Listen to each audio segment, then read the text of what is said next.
Si Bennington Austin Cotwell IV, na mas kilala bilang Bink, ay anak nina Lorraine at Bennington Austin Cotwell III, isang pares ng mga socialite na nakatira sa isang mansyon sa suburb ng Chicago.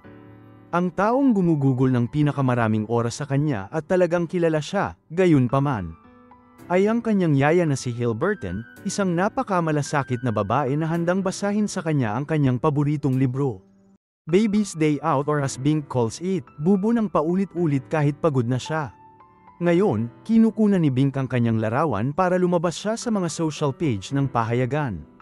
Since feeling ni Lorraine ay tinago nila ang baby nila sa mga kaibigan nila.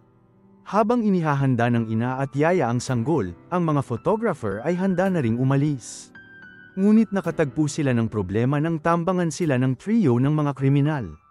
Kinuha nina Eddie, Vico at Norby ang mga tunay na photographer, atali sila at iwanan sila sa isang lumang abandonadong bodega bago dalhin ang kanilang mga uniforme sa kanilang van upang sila ay magpanggap na sila.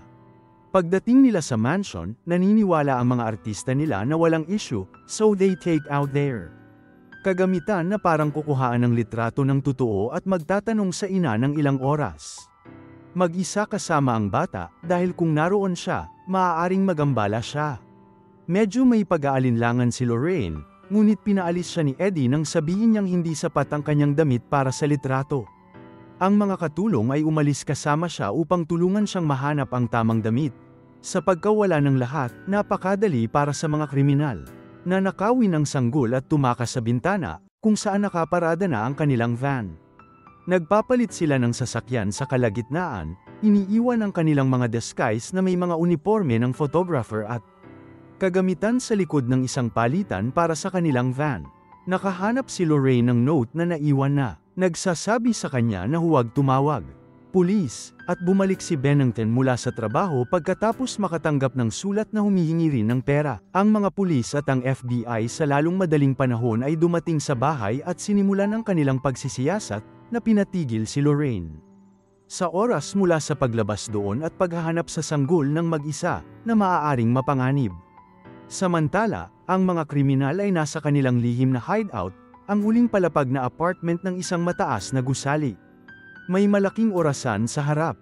Matapos palitan si Bink ng hindi gaanong marangya na damit para walang makapagsabi na siya ay mayaman na sanggol, dinala siya ni Norby sa kwarto at binasa sa kanya ang libro, sinusubukan siyang patulagin.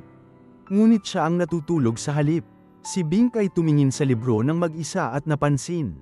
May mga ibon sa labas ng bintana tulad ng mga nasa kwento, kaya gumapang siya palabas at ginamit ang fire escape upang umakyat sa bubong pagkatapos ng mga ibon. Kapag nakakita siya ng skylight, tinitingnan niya ito at nakita niya sina Eddie at Vico sa silid, na nakuha ang kanilang atensyon nang siya ay dumura sa kanila sa hagakjek. Ang mga kriminal ay nataranta at hinabol siya, ngunit nakita siyang gumagapang sa isang kahoy na tabla upang maabot ang ibang bubong kung saan lumipad ang ibon. Lumapit si Eddie para sunggaban siya at tuluyang nataman. Ang board kapag ang pagbabago ng timbang ni Bink ay nagpapataas pababa, at nakikitang mapanganib ito. Itinapon ni Vico ang board pagkatapos na makarating si Bink sa kabilang panig, na inaalis ang pagkakataon para sa kanila, upang sundan siya sa parehong landas. Ang trio ay nagpasya na ang mga bubong ay sapat na malapit sa isa't isa. Tumalon, nagawa ni Norby at Vico na tumawid. Ngunit si Eddie ay nahihilo pa rin at nahulog sa isang dumpster ng eskinita. Samantala, pumasok si Bink sa loob ng gusali, naabot ang isang apartment at pinamamahalaang umalis dito. Kapag binuksan ng may-ari ang pinto sa mailman, masyado silang abala sa pakikipag-usap sa isa't isa para hindi mapansin. Gumagapang siya sa kanilang mga paa hanggang sa makarating siya sa elevator na sinasakyan niya sa ground floor. Bago tuluyang lumabas ng gusali, sina Norby at Vico ang nagligtas kay Eddie sa tamang oras. Para makitang sumakay si Bink sa masikip na asul na bus dahil tugma ito sa nasa libro, kaya nagmamadali silang sumakay sa kanilang van at sundan siya sa paligid ng bayan. Napansin sila ng driver ng bus at nagmaneho palayo sa kanila. Mawala ang mga ito sa loob ng ilang block hanggang sa ang trio ay nakahanap ng daan pabalik sa pangunahing kalye. Paghinto ng van sa tapat mismo ng bus kapag huminto ito para palabasin ng isang malaking babae na may dalang bag kung saan gumapang si Bink. Kinausap ni Norby ang driver at nagtanong tungkol sa sanggol, pero kakaalis lang ng driver. Habang tumatawag siya sa main office para tingnan kung may mga reports ng isang nawawalang sanggol, nakita ng tatlo ang malaking ginang na naglalakad sa likod ng kanilang van at napansin niyang komportable si Bink. Nakaupo sa bag niya, sinimulan nilang sundan siya, sinusubukang mag-isip ng paraan para kunin si Bink nang wala. Alam niya, ngunit napansin niya ang mga ito at nagpapatuloy na ihulog ang kanyang mga bagay upang talunin ang mga ito. Dahil sa takot sa kanyang lakas, tumakas ang mga kriminal habang sinasamantala ni Bink ang pagkakataong gumapang palabas bag at pumasok sa isang department store. Doon, natagpuan siya ng empleyadong namamahala sa araw ng mall. Pag-aalaga, na nag-iisip na si Bink ay nakatakas sa kanyang mga pasilidad. Dinadala niya ito sa kanya at iniiwan siya sa isa pa.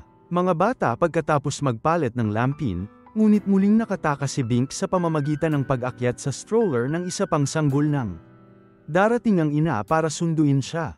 Matapos inumin ang lahat ng katas mula sa bote ng isa pang sanggol. Hinihintay ni Bink na huminto ang stroller at muling umakyat palabas, papunta sa mga pintuan at naghihintay. Isang matanda upang buksan ang mga ito para makalabas siya. Sa kalye, isang reporter ang nagko-cover sa kanya. Kidnapang sa balita, at gumagapang siya sa kanya nang makakita siya ng taxi, na nagpapaalala rin sa kanya ng kanyang libro. Siya ang dahilan kung bakit ibinaba ng reporter ang kanyang mikropono at ang mga kamera ay nasa kanya ng ilang segundo. Sapat na para makita siya ng mga kriminal sa telebisyon ng isang tindahan. Sinusundan siya ng mga ito ngunit hindi. Make it in time, gumapang si Bink sa taxi at tiningnan sila sa bintana habang nagmamaneho ang sasakyan. Malayo, samantala, ang mga balon ng titi ay nakatanggap ng tawag mula sa isang lalaki na nagsasabing nakita niya ang sanggol at tingnan mo, itinuro ng lalaki ang isang apartment pagkatapos makakuha ng pera mula sa kanila, ngunit ito ay siyempre isang kasinungalingan, ito ay isang random na sanggol na pagmamay-ari ng isang perpektong magandang babae. Kapag ang taxi, mga parke upang ibaba ang mga pasahero nito, gumapang si Bink at nakita ang zoo sa kabilang kalye, na ganoon din ay nasa kanyang aklat. Dumating ang mga kriminal pagkatapos, sinundan ang taxi kasama ang kanilang van, at nakita siyang tumawid. Kalye nang walang anumang issue. Sinusubukan nilang gawin ang parehong, ngunit mas mahirap para sa tatlong nasa hustong gulang. Hindi pinapansin ng mga sasakyan ng mga lalaki, kaya napunta ang isang sasakyan sa ibabaw ng kanilang mga daliri sa paa, na naging sanhi ng pagtakbo nila. Malayo sa sakit at mahulog sa kanal. Pagkalabas nila, pumasok sila sa zoo at sinusundan ng mga truck ni Bink, sa dumi na nagdadala sa kanila sa bahay ng unggoy, kung saan si Bink ay kontentong nakaupo sa loob ng isang hawla na may bakulaw. Gustong-gusto ng bakulaw na ito ang sanggol at tinatrato siya na parang sarili niya, pinapakain siya ng mga prutas at pinapanatili siyang ligtas. Ito ay hindi kasing ganda gayunpaman, nang ipasok ni Vico ang kanyang braso sa loob ng hawla upang subukang sunggaban. Bink, pinagmamasdan lang siya ng bakulaw ng ilang segundo bago lumapit at binasag ang kamay niya. Gamit ang kamao nito,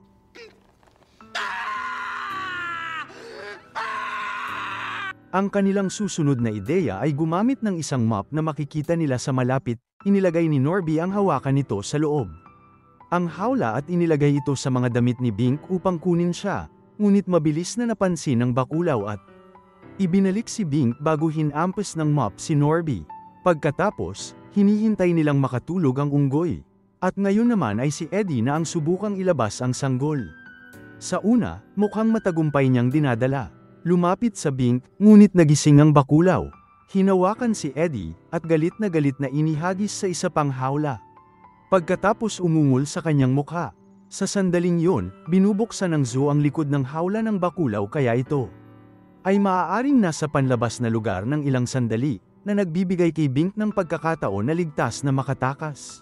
Tumambay si Bink sa park, pinapanood ang lahat ng iba pang mga bata na naglalaro at nagsasaya. Nagsisimula na naman siyang gumapang palayo ng dumating ang mga kriminal sa kanilang van at nagsimulang sumunod sa kanya. Halos mahuli siya bago siya dumaan.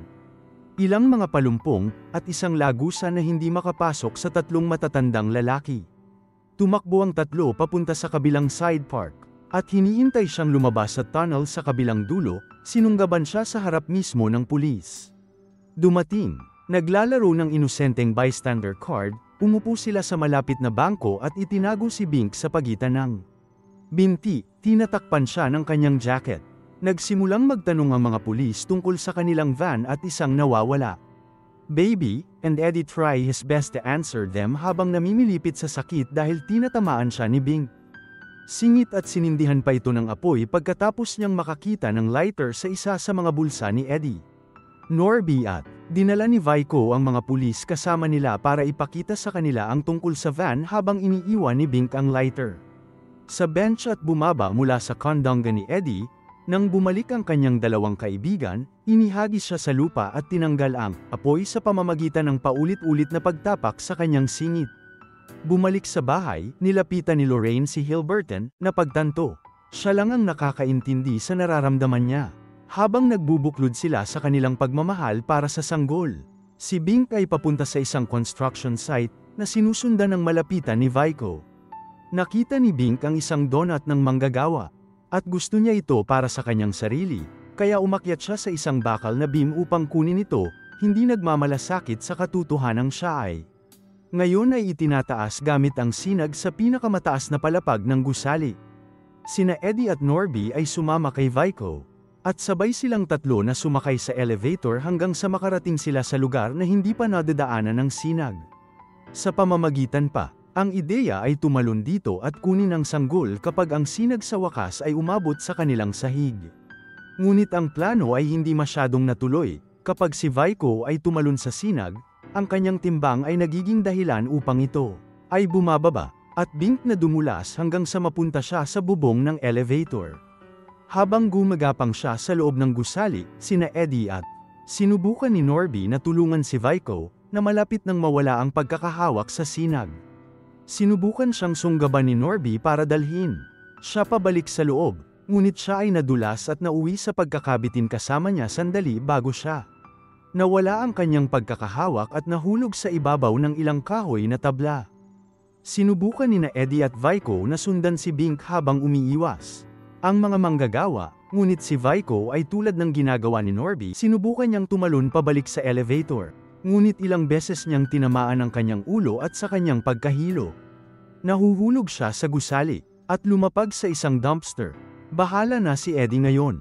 Lumapit siya nang hindi kapanipaniwala kay Bink at malapit nang mahuli sa kanya, ngunit nadulas siya sa ilang drool na nalaglag ng sanggol, na naging sanhi ng pagkahulog nito at natama ng kanyang ulo ng martilyo. Kapag sinusubukan niyang bumangon, humawak siya sa isang nakasabit na lubid bilang suporta, ngunit ang paghila nito ay nagpapatunay isang pagkakamali kapag binaligtad nito ang isang vat na binuhusan ng pandikit si Eddie.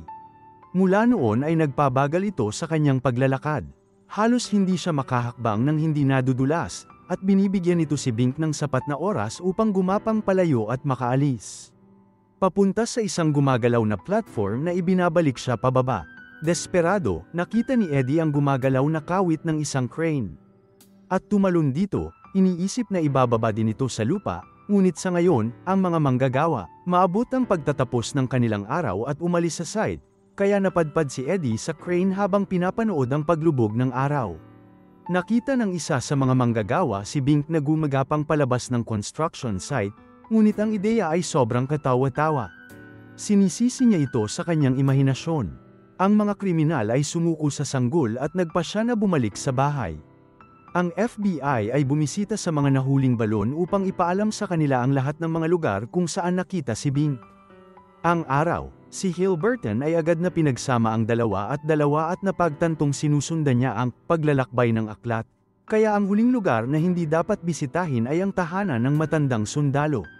Ang pamilya at ang mga pulis ay nagmamaneho doon at epektibong nahanap siya sa mga matatanda na kumakanta ng isang kanta para sa kanya. Sa sandaling muling magsama ang pamilya, bumalik silang lahat sa kotse kasama ang mga ahente ng FBI. At nang magmaneho sila sa highway, nakilala ni Bink ang gusali kung saan siya itinago dahil nang orasan sa labas. Sinimulan niya itong ituro at tinawag itong bubo, na nagpapahiwatig ng mga matatanda. Nandoon ang libro, Lumingon ang FBI at pagkatapos tumawag ng mga reinforcement, pinalibutan nila ang gusali. At tao ang mga kriminal na sumuko at ibalik ang aklat. Walang ibang pagpipilian si Eddie kundi ang maghagis. Sa kanila ang aklat sa bintana bago niya at ng kanyang mga kasamahan ay ipinatong ang kanilang mga kamay sa kanilang mga ulo. Naghihintay na maaresto. Pag-uwi ng pamilya, sinusundan nila ang pagtatapos ng aklat, na binubuo ng pagpapahiga sa sanggol.